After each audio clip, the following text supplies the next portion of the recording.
किसान साथियों राम राम। आशा उम्मीद करता हूँ कि आप सब ठीक ठाक होंगे। साथियों, आज हम चर्चा करने जा रहे हैं कि नरमा की फसल जो कि अब की बार किसानों ने अच्छी तरह से पुरजोर मेहनत करके अपने खेत के अंदर खड़ी करी है, क्योंकि पानी की लगातार कमी को देखते हुए किसी किसान ने कूल पर नरमा लगाया, किसी ने ट्यूबवेलों से दो दो तीन तीन बार बिजाई की। इसमें बहुत ज़्यादा खर्च भी किसान को उठाना पड़ा और बहुत ज़्यादा मेहनत भी किसान की लगी।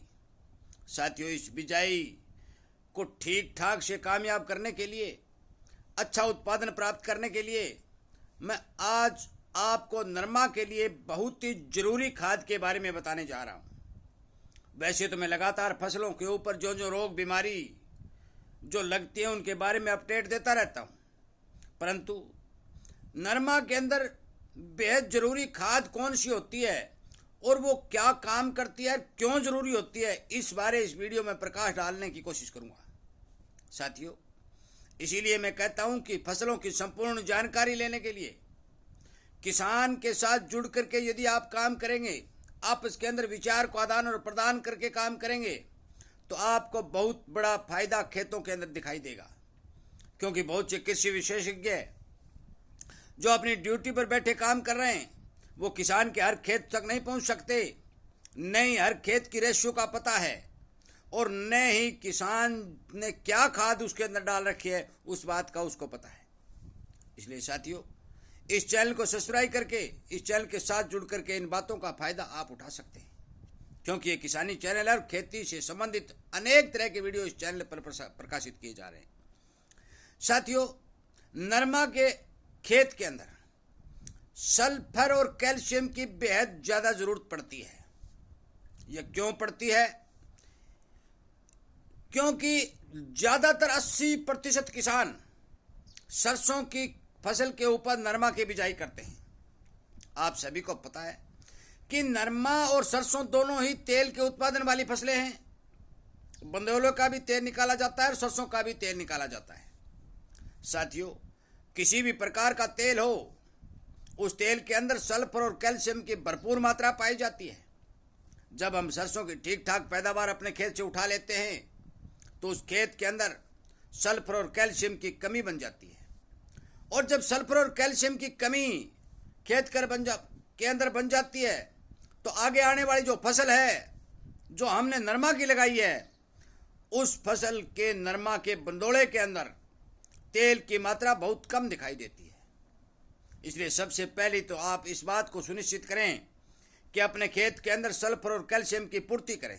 मैं कई बार वीडियो में बता चुका हूं कि यदि 8 क्विंटल के लगभग सरसों की पैदावार किसी खेत से आप उठा लेते हैं तो उसमें लगभग 18 से 22 किलो सल्फर जमीन से उस तेल के अंदर आ जाती है। उस सल्फर की कमी पूर्ति करने के लिए अपने खेत के अंदर एक्स्ट्रा सल्फर डालने की पुरजोर कोशिश करें।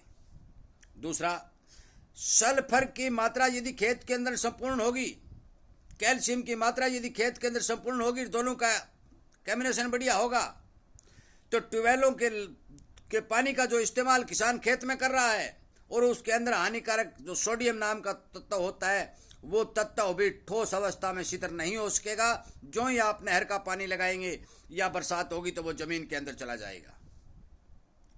तीसरा, यदि आप सल्फर की खेत के अंदर पूर्ति रखेंगे तो मान के चलो कि आपके खेत के अंदर बहुत ही कम नुकसान फंगस का दिखाई देगा, क्योंकि आज के समय में यदि हम देखते हैं तो लगभग 95% खेतों के अंदर फंगस का अटैक दिखाई दे रहा है। मूंगफली की जड़ का काली होना, ग्वार की जड़ का काली होना, नरमा के अंदर उखेड़ा आना, जो मैं बता भी चुका हूँ भी फ्यूरोजियम बेल्ट नाम की एक विदेशी फंगस जो भारत के अंदर फैल रही है, इसका स्थायी इलाज आपके पास नहीं है, किसी विशेषज्ञ के पास नहीं है, परंतु इसको कंट्रोल करने का तरीका हमारे पास है, तो हम इसको कंट्रोल भी कर सकते हैं और इसे दबा के भी रख सकते हैं। साथियों, सबसे पहले मैं आपसे विनय निवेदन और प्रार्थना करना चाहता हूँ कि आप अपने खेत के अंदर सल्फर और कैल्शियम की पूर्ति करना अति जरूरी समझें और उसकी पूर्ति करें, ताकि आपके खेत के नरमा के बंदोड़े के अंदर तेल की मात्रा पूरी हो, आपको वजन ठीक ठाक मिले। दूसरा, मैं आप सभी से विनय निवेदन करता हूं कि आप अपने खेत की फंगस को ख़त्म करने के लिए चाहे ट्राइकोडर्मा का इस्तेमाल करें, चाहे सुडोमोनास का इस्तेमाल करें, चाहे बेवेरिया बेसियाना का इस्तेमाल करें, इसे इस्तेमाल करते समय आप एक बात को ज़रूर ध्यान रखें कि ये जीवित होनी चाहिए। ठंडे तापमान में इसका प्रयोग होना चाहिए, ठंडे तापमान में ही इसका भंडारण होना चाहिए, क्योंकि किसान को सबसे ज़्यादा मार इस बार पड़ रही है। क्योंकि जो भी ये मित्र फंगस किसान को दी जा रही हैं, ये सारी की सारी मित्र फंगस गर्मी और ज़्यादा तापमान के अंदर लैबों से दुकानों तक ले आई जा रही हैं, जिसके कारण पैकिंग में बहुत ज़्यादा दिक्कतें आ रही है। वो फंगस मरी हुई मिलती है, जिससे किसान का भारी नुकसान भी हो जाता है और पैसा भी खर्च हो जाता है। साथियों, अपने नज़दीक की लैब से खरीद करके जो ही ठंडा मौसम हो, शाम के समय 5 बजे के बाद इसका गीली मिट्टी, केंचुआ खाद या किसी भी गली हुई सड़ी गोबर के खाद मिलाकर अपने खेत के अंदर छिड़काव करके ऊपर से हल चला करके छोड़ दें। होना शाम के समय चाहिए। ये जो भी मित्र फंगस है उसका भी एक ध्यान रखने वाली बात है कि इसका प्रयोग और छिंटा भी शाम के समय लगना चाहिए। सल्फर और कैल्शियम का प्रयोग आप किसी भी समय कर सकते हैं। कैल्शियम की पूर्ति करने के लिए यदि आपको बुझा हुआ चूना मिल जाता है तो बहुत बढ़िया बात है। चूना का मतलब है सफ़ेदी, जो हम घरों के ऊपर करते हैं, तो उसे बागवानी फसलों में यूज करने के लिए बुझा कर भी प्रयोग किया जाता है। परंतु यदि बुझा हुआ चूना नहीं मिलता है तो 10 किलो की सफ़ेदी या कड़ी की जो थैली आती है उसको भी आप किसी मिट्टी आदि में मिला करके अपनी 1 बीघा या 1 एकड़ के अंदर छिड़काव कर सकते हैं। सल्फर की मात्रा 5 या 10 किलो देनी अति आवश्यक है। अलग अलग दोनों मिश्रणों का यदि आप इस्तेमाल करेंगे तो आपको ठीक रिजल्ट दिखाई देगा। एक जो जैविक तरीका मौके पर बहुत से किसान अपना रहे हैं और उसके अच्छे रिजल्ट देखने को मिल रहे हैं साथियों, वो है सरसों की खली। आपके पास यदि सरसों की खली है तो, या अरंडी की खली है तो, या नीम की खली है तो, कोई सी भी तीनों में से एक लेकर के आप 25 और 30 किलो प्रति बीघा या प्रति किलो के हिसाब से इसका पाउडर बनाकर छिड़काव करेंगे तो भी आपके खेत की फंगस भी दूर होगी और तेल वाली फसलों को उत्पादन बढ़ाने में भी आपको मदद मिलेगी। साथियों, मैं आपको बहुत ही महत्वपूर्ण जानकारी इस तरह की वीडियो बनाकर पहुंचा रहा हूं और मैं उम्मीद और आशा करता हूं कि आप इसी तरह की जानकारी प्राप्त करने के लिए इस चैनल को सब्सक्राइब करेंगे और इसके साथ जुड़ करके इन बातों का फ़ायदा उठाएंगे। हर एक किसान को शेयर करेंगे, क्योंकि हर किसान को यदि आप शेयर करेंगे तो हर किसान इन बातों का फ़ायदा उठाएगा।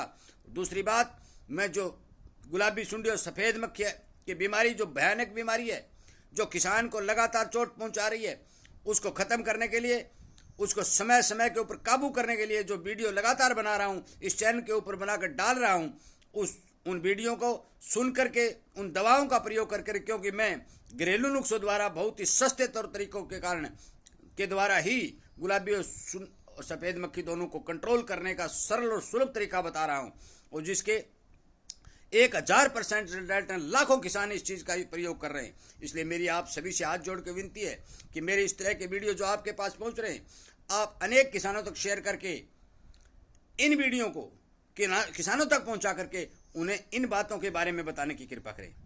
साथियों, मैं उम्मीद करता हूं कि आप इन बातों पर ज़रूर ध्यान देंगे और अपने नरमा की फसल की अच्छी पैदावार लेने के लिए मेरे द्वारा बताए गए तरीकों के ऊपर काम करेंगे, ताकि आपको अच्छा फ़ायदा हो, नुकसान से बचाया जा सके। वीडियो सुनने के लिए, शेयर करने के लिए, चैनल के साथ जुड़ करके इन्हीं बातों का फ़ायदा उठाने के लिए मैं आप सभी का धन्यवाद करते हुए ये उम्मीद करूँगा कि आप इन बातों पर जरूर ध्यान देंगे और अपनी फसल को संपूर्ण ठीक ठाक रोगों से बचाते हुए पूर्ण पोषक तत्व दे करके सफल बनाने का प्रयास करेंगे। जय हिंद।